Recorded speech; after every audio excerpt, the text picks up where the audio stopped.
So I want to officially call to order the May 21st, 2021 Iowa Medical Cannabidiol Advisory Board meeting at 10:05 a.m. At this time, for any of those joining us for this virtual meeting, if you would like to speak during the public comment period, please send an email expressing your interest to medical.cannabidiol@idph.iowa.gov. Second item on the agenda is the roll call. So when I announce your name, state that you're here. Dr. Cheney. Here. Dr. Schreck. Here. Dr. Liefeld. Here. Dr. Miller. Here. Dr. Richards. Here. Dr. Stoken. Here. Item 3 is the approval of minutes. So it's now time to approve the minutes from the February 19, 2021 Medical Cannabidiol Advisory Board meeting. Has everyone had a chance to review these minutes, and are there any questions or edits to the minutes? Okay, hearing none, I would like to entertain a motion to approve these minutes. I move to accept. Second. Okay, so I heard Richards is the first and Dr. Miller is the second. Is there any further discussion? Hearing none, all in favor, please say aye. Aye. Aye. Any opposed, say nay. Okay, the motion carries. Item 4 is public comment. So we've set aside this time to allow any members of the public who would like to address the board. All speakers are asked to keep their comments to 3 minutes. If you've not previously registered or did not do so during the call to order, please do so now with the instructions provided. You will be called upon individually when it is your opportunity to speak. So board members, if you want to put your microphones on mute, and we'll let Joe and Owen kind of facilitate the public comment period. Perfect. Thank you, Captain McKelvey. And Joe will call the public commenters out. And once again, it's 3 minutes that each person will have. And this is, again, not the time for back and forth with the board, just to express your thoughts. And Joe, if you have the order of the public commenters, I think we can get started. Thanks, Owen. I have 6 public commenters that have signed up so far. The first one, I don't see that he's joined yet, so I will skip to the next. That will be Jason Karimi. So just 1 second, I'll locate him and switch him over to share his audio or video.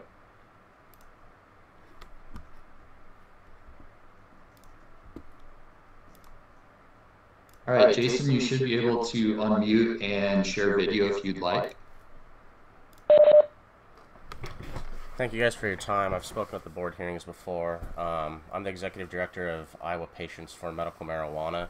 We have a private group called the Iowa Medical Cannabis Community. We have over 4,000 patients. Largely, we provide a service where we help connect patients with doctors, whether through online services or doctors in the state. It's just kind of a hive mind where patients share their concerns. So I wanted to share some of the concerns from this private group we've had.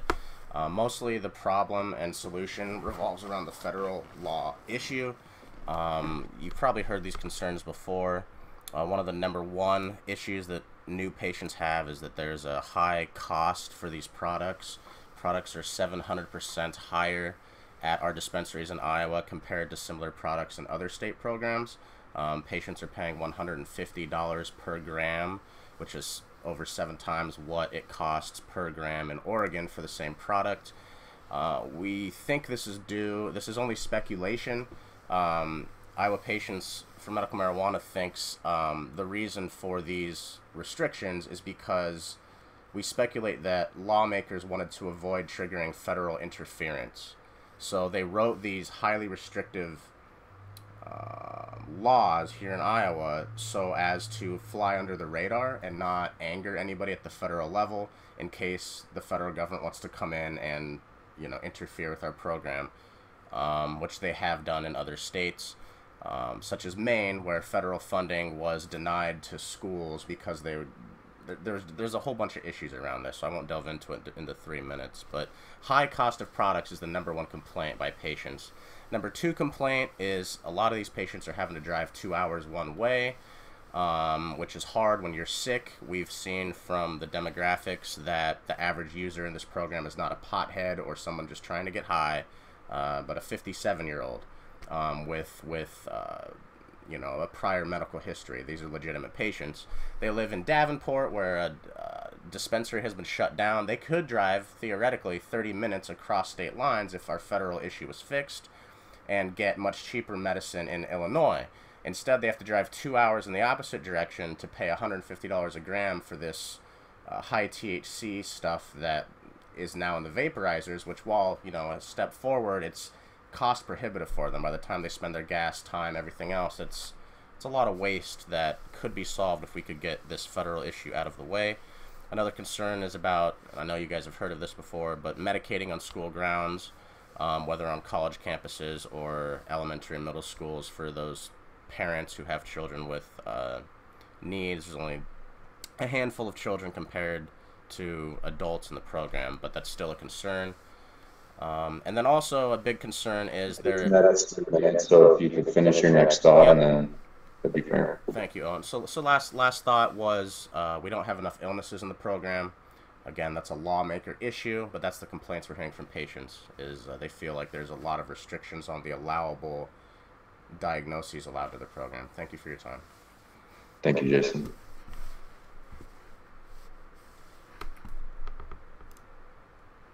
Joe? All right, just 1 second. I need to switch some permissions.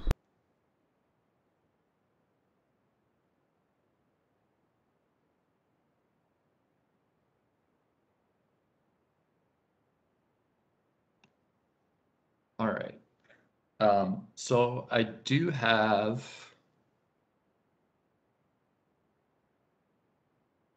three public commenters that I don't see in the list, so I will just say their names right now, and if they could send an email or to medical.cannabidiol, or could call me at 515-410-6228.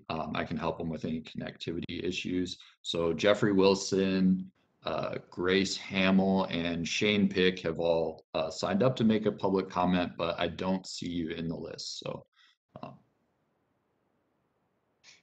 but our next public commenter will be John Fenner. So I'll just switch John's permissions here really quick.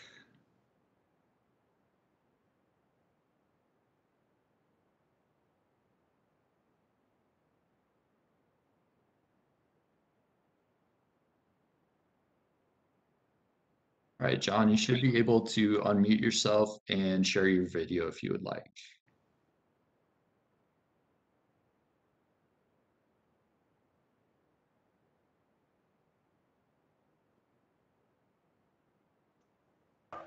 There, can you hear me?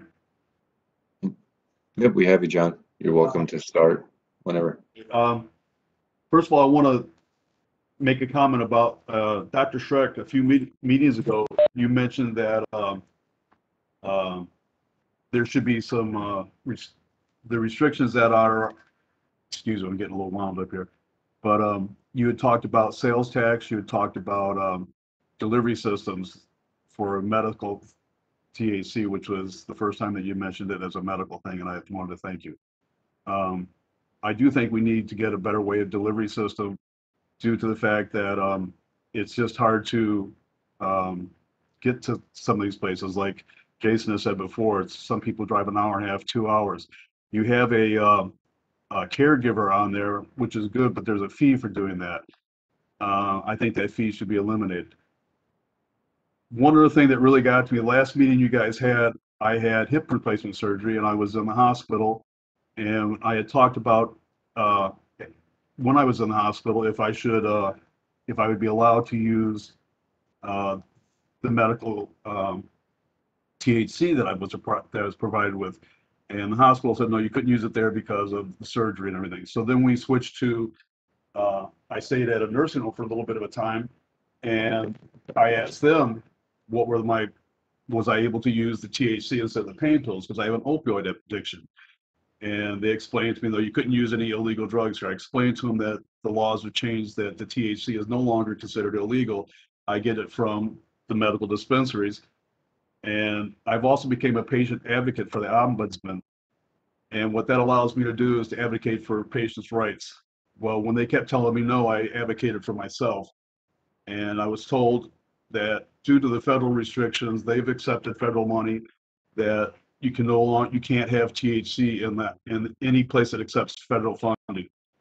One of the problems we're having is the federal funding, the federal restrictions.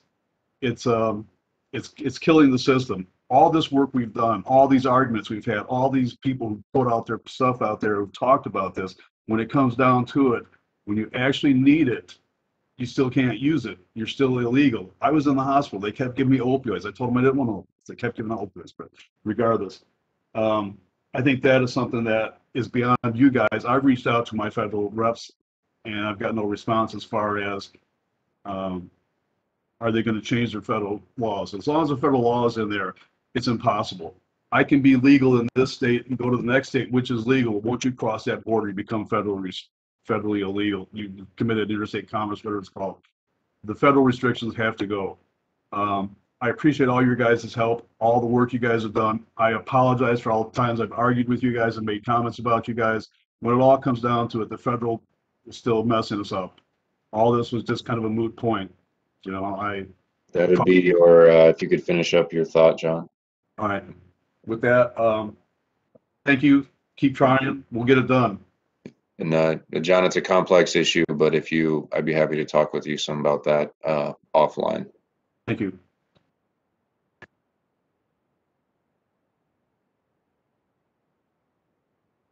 Joe?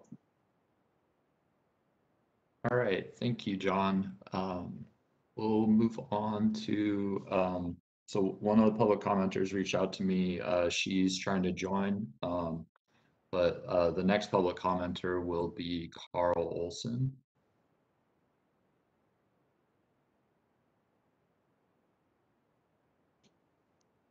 All right, Carl, you should be able to unmute and share your video if you would like.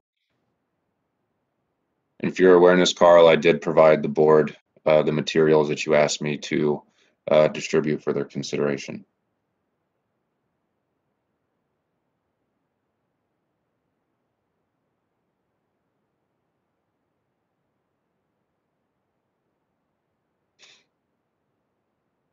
Are you able to identify him, Joe?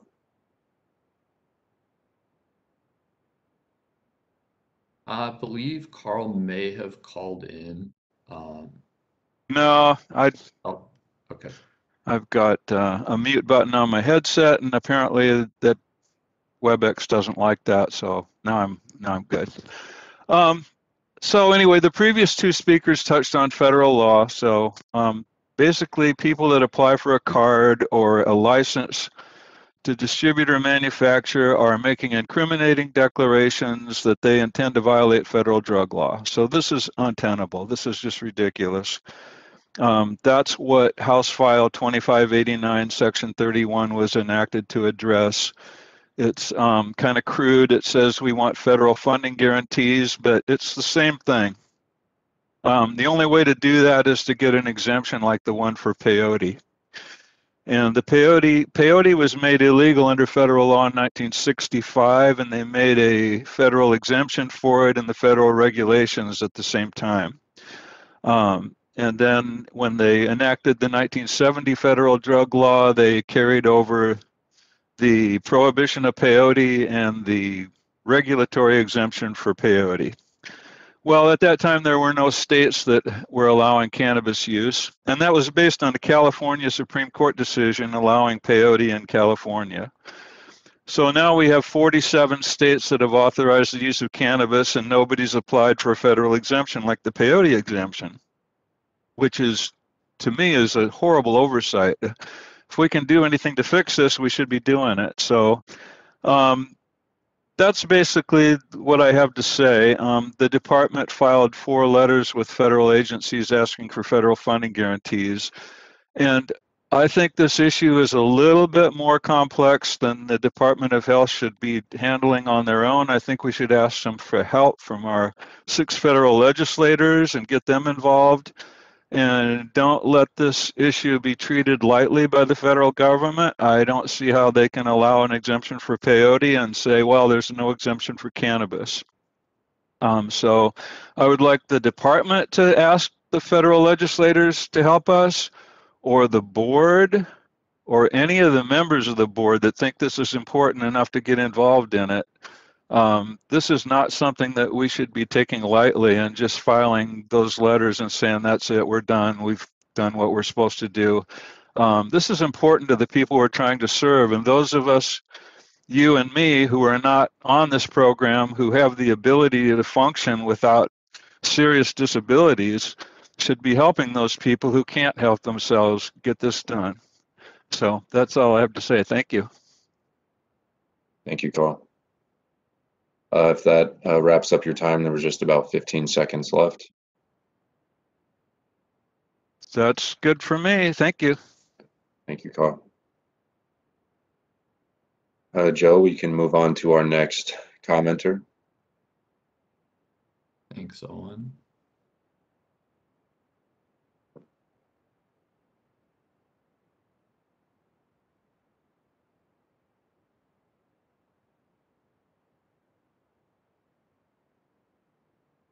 All right. See if I can identify. We have 3 other public commenters. One is, so we have 2 call-in users. Those numbers, they're anonymous in the list, so I'm going to unmute each of them one at a time. One of them is one of our public commenters, Shane Pick. So Shane, if you could respond when I unmute the phone, and you can make your public comment. Shane, is this your number, the 661?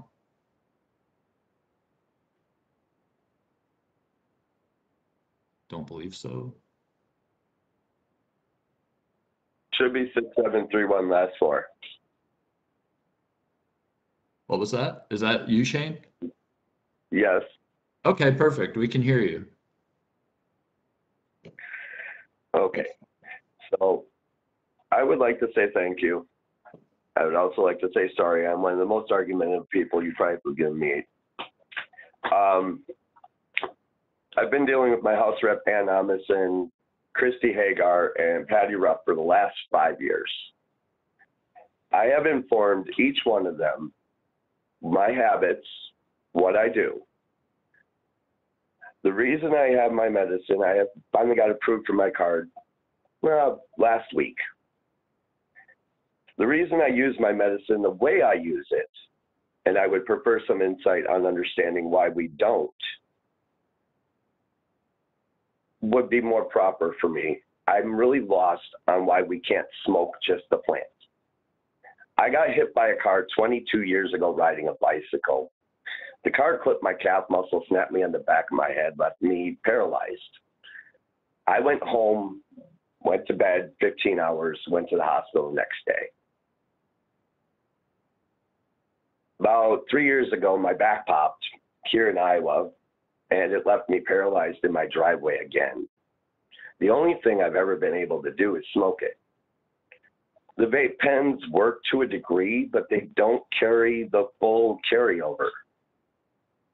For a veteran like me of 15 years of understanding how to cope with my pain from behind the scenes, I'm understanding why I understand why you guys do the vape pens for children, why you don't do edibles for them around schools.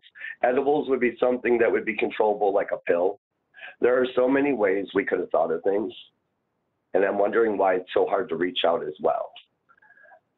So if you guys ever have time, I would appreciate time if I can.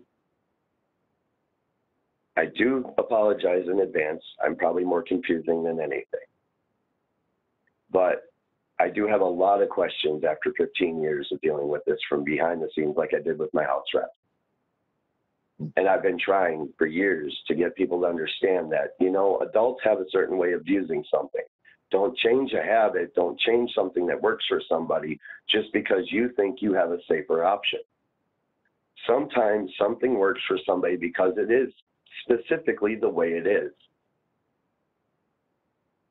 So on that note, I don't want to drag too much time. I want to say thank you guys, and thank you everybody for all the insight I got to hear today. For all the people who actually stand, I am shaken to the core, and that is a good thing. I am very thankful. So thank you guys again, and hopefully you guys can find some time to answer some of those questions. I appreciate it, and thank you. Thank you, Shane. That does complete your time. And Shane, I'd be happy to, again, talk with you as well offline about any, concerns you have, just some of the dynamics that we have here. I'd be happy to speak with you. Thank you. Joe? All right. So I was unable to identify the final two public commenters. It looks like they haven't joined. So that will end our public comment period. All right. Thank you for everyone for your information and opinions that spoke today. We appreciate you sharing with us today. Item 5 on the agenda are program updates. So we're going to talk about board appointments and data review. Owen will now provide the board updates on multiple program items. Thank you, Owen. Perfect. Thank you, Captain McKelvey. Let me just get this going here.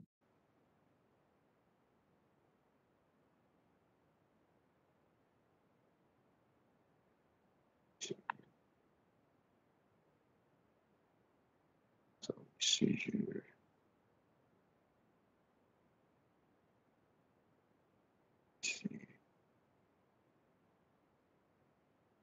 Joe, I do not have the ability. It's not allowing me to share my direct screen. I don't think anybody can see that.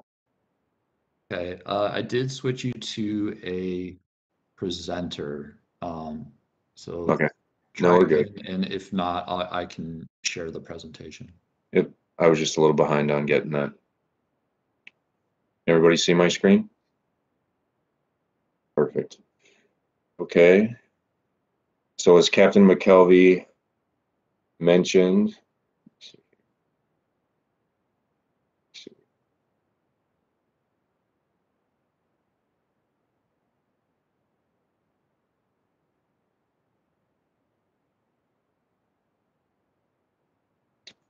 of course, we'll be back on here in a second once PowerPoint decides it wants to respond. Okay, there we go. Okay, so as discussed, we'll discuss some board appointment status. I have updated the board on that to some degree. Then also some of the data that we're seeing in 2021 now that HF 2589 is fully implemented at this point. But the board has been made aware that Drs. Liesfeld and Cheney will not be seeking their reappointment board seats, which end this summer. I had made the board aware that there have been some delays in board appointments in general in the state, and so I'll provide information to that. But I wanted to give a sincere thank you to Drs. Liesfeld and Cheney for their service with us. Always very thoughtful conversation, participating in conversation, in the background, as well as Dr. Liesfeld's opinions and expertise on the petition subcommittee. You'll be greatly missed. Whoever it is that fills those seats next will have some big shoes to fill. So we truly appreciate everything you've done with us for the last few years, getting this program up and started. And on that, I wanted to give just, Sarah, if you had any comments for our board members, or if any board members wanted to have some parting words for them, we wish you nothing but the best.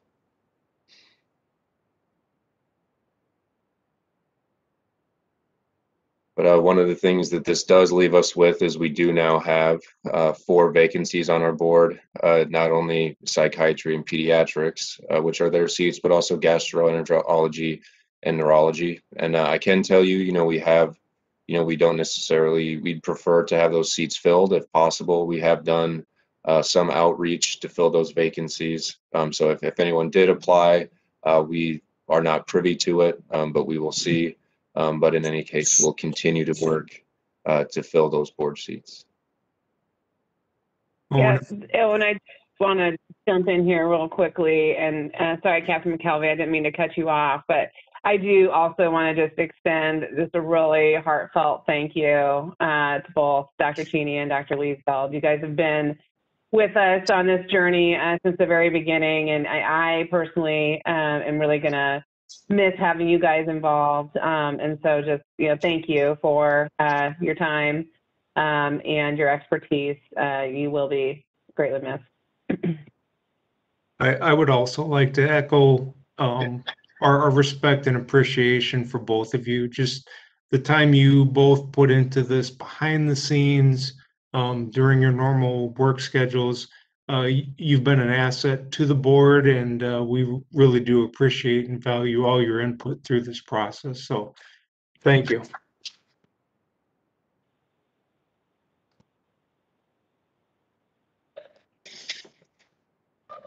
I just wanted to say I really appreciate having the opportunity to serve on the board. I admit I'm no better at pronouncing cannabidiol than I was 4 years ago. And I wanted to thank Captain McKelvey for keeping the meetings really organized. So cut me off if I go over 2 minutes with my little speech here. And I wanted to thank Owen and Sarah as well for all of the prep work that you do for the board and for the program in general. I'm confident that the board will continue to support the mission of IDPH with protecting and improving the health of Iowans. I think Iowans are very passionate about this issue and deserve to have the program expand. And I'm very confident that my successor will be smarter and probably talk more during the board meetings than I have. But I'm very appreciative of the other board members that are continuing on to serve. I will not miss driving to Ankeny to and from the board meetings. I will miss the little toy surprises that were in the bagged lunches, however. So, I'm hoping that the board can meet again in person here in the near future. So thank you to everyone. I've really enjoyed my time serving on the board. I would just echo that. I really learned a lot from everybody, and I know that you'll continue to do great work. You can all you can still contribute and participate. Just drive to Ankeny and sit in the audience and help us stay on task. But again, I appreciate your help and your work. Thank you very much.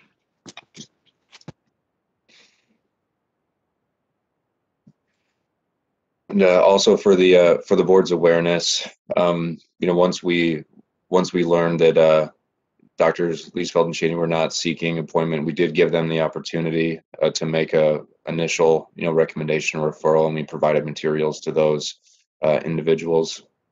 So both of them did have a recommendation, and once again, we'll see what happens once everything is settled out, and all those state board appointments will be able to be filled.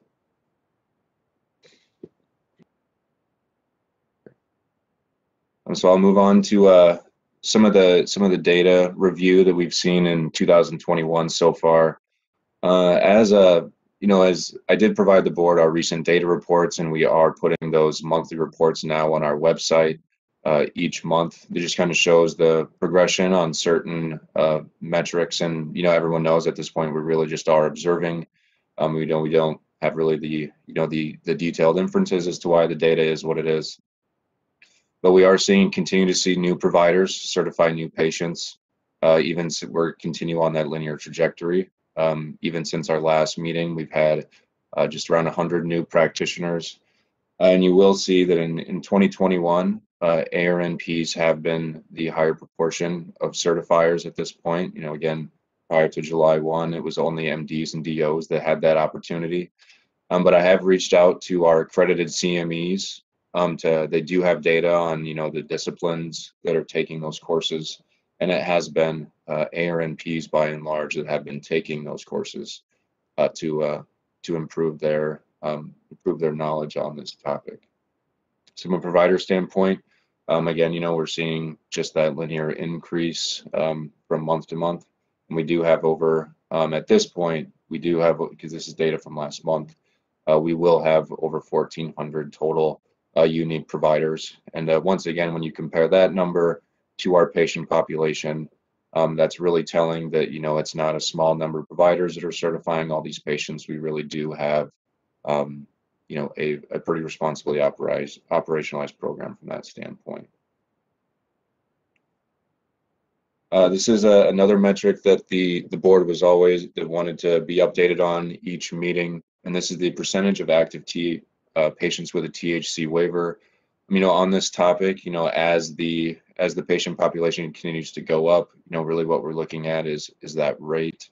Does that continue to go up or does it stay the same? So really, even though the number's going up, it's really kind of staying fairly similar from month to month. So I put a little bit more data here for your review. Happy to provide this to you. This is on our website as well. But you can see that it's really staying, as the consistent with how the population is increasing. You can see these totals here. Patient adoption, this is something, in 2020, we kind of discussed some of those barriers that patients were having with COVID, as well as at that time, the DOT still being involved in the process. And we really saw, quite a drop in our patient population. But, as, our efficiencies within our office have increased in getting patients, if they had an incomplete application, getting that resolved quickly, getting patients their cards. We've seen those numbers increase quite a bit, even in 2021 so far. So we realistically, we'll be over 6,000 patients, probably somewhere in between 6,000 and 7,000 the next time that we speak. We've added 1,000 even just since our last number. So even since our last meeting, we've had a 20% increase in the patient population. So this is something that there's a myriad of factors, as a program, awareness builds, education gets out, these types of numbers tend to improve in this way. Something obviously is we have more patients, we have more providers, and some of those, again, the burdens of a pandemic with, the knowledge of who our patients generally are. We are seeing some of those numbers increase. The last couple months have been the largest sales numbers for our dispensaries. People are getting back out and about. So we're seeing those visits kind of continue to go up. And the average transaction price, or what patients are purchasing each time they visit, is staying about the same over the past few months. And this is in terms of the, maybe the charts that we tend to show you that maybe do, tend to kind of stay on that linear path. We are aware that this is something that's changing maybe at a faster clip as compared to other things. And we did know with, changing to that 4.5 gram cap, allowing for, higher potency formulations of products, allowance of vaporization not long before that, we are starting to see that, while capsules and tinctures and some of those products that patients may be more used to taking with traditional medications are still popular. We are seeing the vaporization form start to take on a little more popularity, as well as those higher THC formulations, which have been available now, I believe, since August. So these are just some of those kind of core metrics, that we are seeing. And on that, I think it's kind of where we wanted to keep it for today, but I'm happy to answer any questions that the board has on any of those, on any of the data or anything that they've heard, or just questions in general.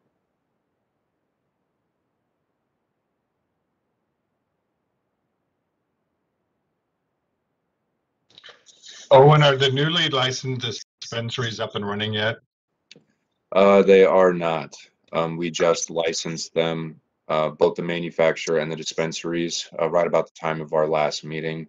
They are not operational yet. They're not mandated to be operational even until July. So we're starting those conversations with those operators to to see where they're at, and I'm sure we'll have a more formal update by our next meeting. So we do receive plenty of calls from patients who are inquiring, and so certainly with the intimacy that our market has with our our operators and our patients, it's something we'll monitor very closely. Oh, and Steve Richards, now the one speaker talked about the price. Do we have any way to actually validate whether what he said is true? 7 to 10 times greater in price versus other products? It's in some ways, it is, it is apples to oranges in some ways. We don't have flour. I think we've discussed in some ways that is, the cheaper form, just because there's no manufacturing, there's no extraction that goes into making that.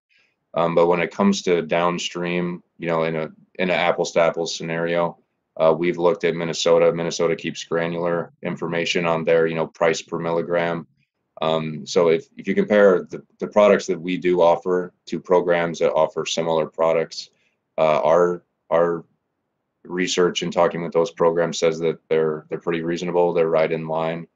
But it is true, as has been discussed, that obviously products that don't require manufacture and a lot of inputs are cheaper.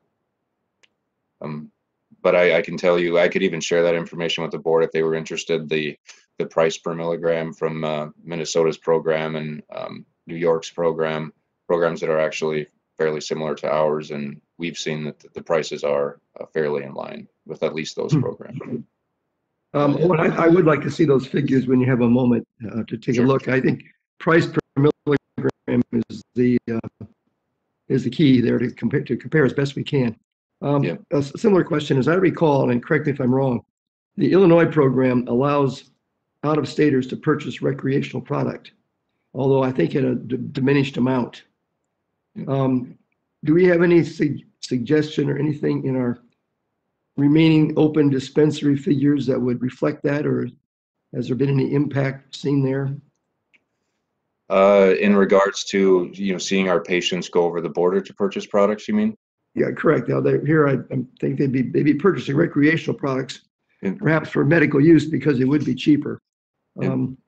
We haven't, it's not data that we would specifically have. I can tell you that we have had some calls, from Michigan and from Illinois, where patients are going there to use their medical card in a reciprocity scenario. So the patients generally, they can go and buy adult use products, but they can, if they use their medical card in as a reciprocity, they will be cheaper than purchasing adult use, because adult use, you have to pay all those excise taxes.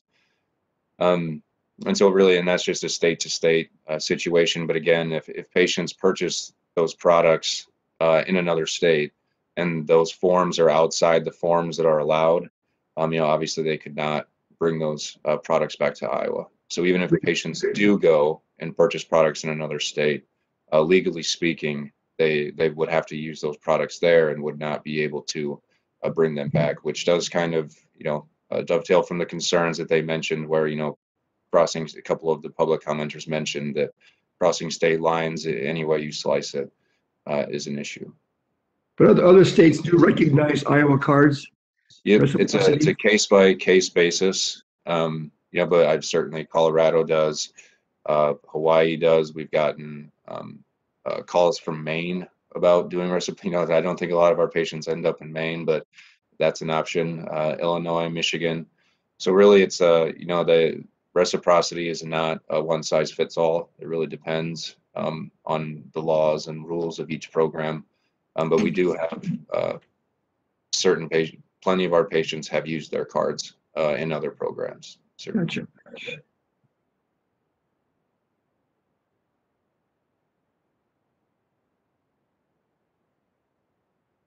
I don't know if there were any other questions from board members.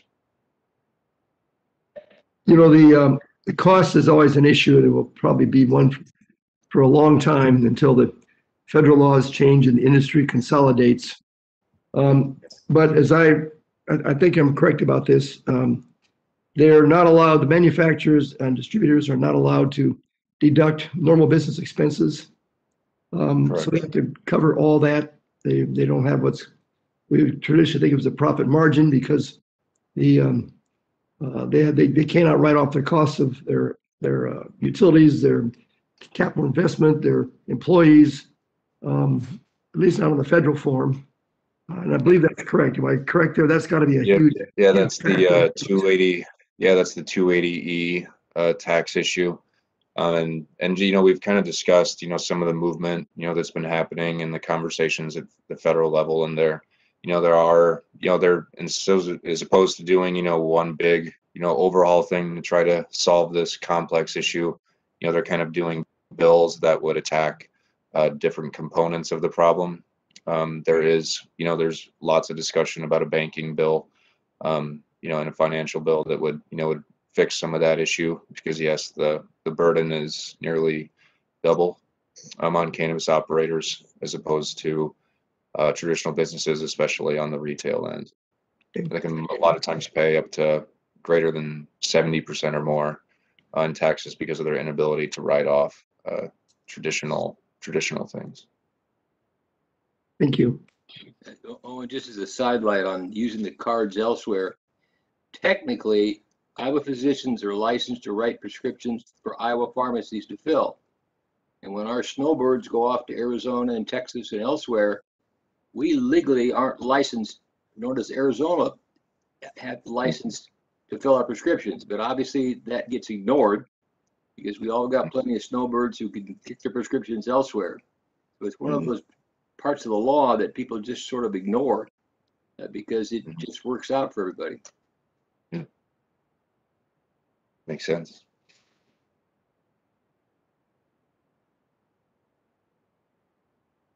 Any other questions from any of our board members on anything, to be honest?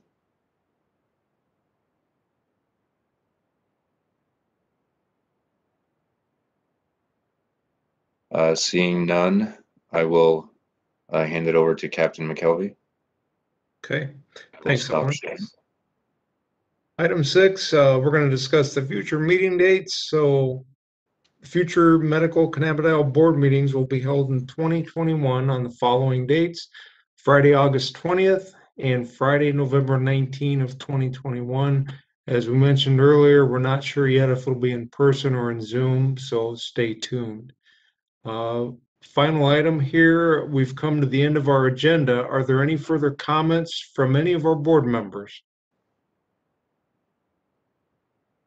Going back to Carl Olson's dogged efforts to make us all legal, which took me a long time to understand. I think I understand, and we have voted to be fully in support. And then, of course, it's gone on to the departmental and state level. His recent lawsuit and its comments he's made on this seem to provoke some action. I'm not 100% sure what action he provoked. Apparently some letters were sent. Have we had access to what those letters said, or have they been shared with us, or did I just miss them? They are in the materials I provided you, Dr. Schreck. They are as attachments or exhibits, but I'd be happy to provide those letters to the board. I don't know if Sarah, you had any other comment there?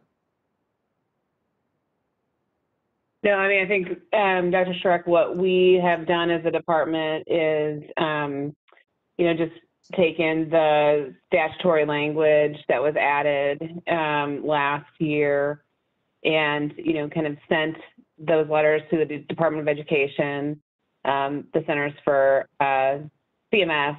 I always get that wrong in terms of like what that acronym actually stands for. But we sent it to United States Department of Education, CMS, DEA, and FDA, and use those language in the statute to kind of request the guarantee as directed by the legislature. Is there anything else we could, should, or might do to provoke them or stiffen the response and promote Carl's ideas. I know he's cited other states that are trying to do the same thing, although he's expressed skepticism that they themselves are doing it correctly or forcefully enough. I don't know, I understand exactly how this all works, but if the board could do anything to promote the idea, I think it would be very, very helpful, because that would be a first step in changing a lot of these factors. Perhaps even the financial factor, in addition to making us compliant with law, maybe it would even help the banking situation. Sarah, Owen, do you, from your perch or any other board member have any other ideas how we might proceed and to be helpful? Well, I think, Dr. Carl's most recent request to the board was for the board to make a recommendation that the department engage our federal delegation by asking them to, engage federally to change, the law at the federal level. So I think that's what Carl's most recent, request is. I do think that it's a federal government, issue. And so, perhaps that's something the board is interested in doing, is communicating with the federal delegation. We could forward the letters that the department sent, so the board could forward the letters that the department sent, on the board's behalf. That would be something that, could be considered. Now, it's not on our agenda, so is that within our purview to do that today? To ask that be done today? Yeah, well, we would have to, we'd have to put it as an agenda item, which we can do for the August meeting.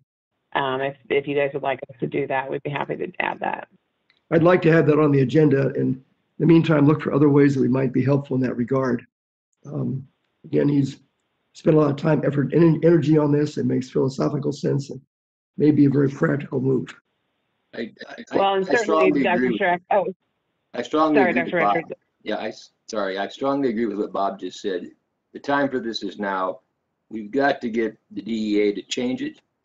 We've got to get the Food and Drug Administration to actually treat this as a medical product, just like every other drug in this country, and get it changed from what it is. We are basically functioning here as the FDA executive panels making these decisions with some limited capabilities, but our government has to do it. So anything we can do from my standpoint on the board, I would wish we would, okay, to say we've seen enough, we've watched enough, it needs to change how it's handled.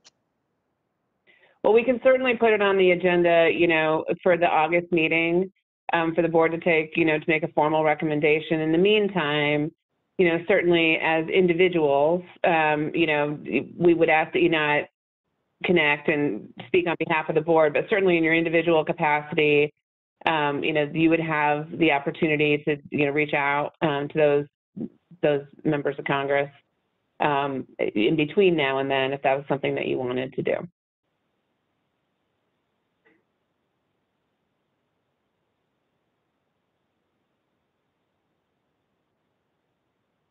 Are there any other comments from board members on that topic?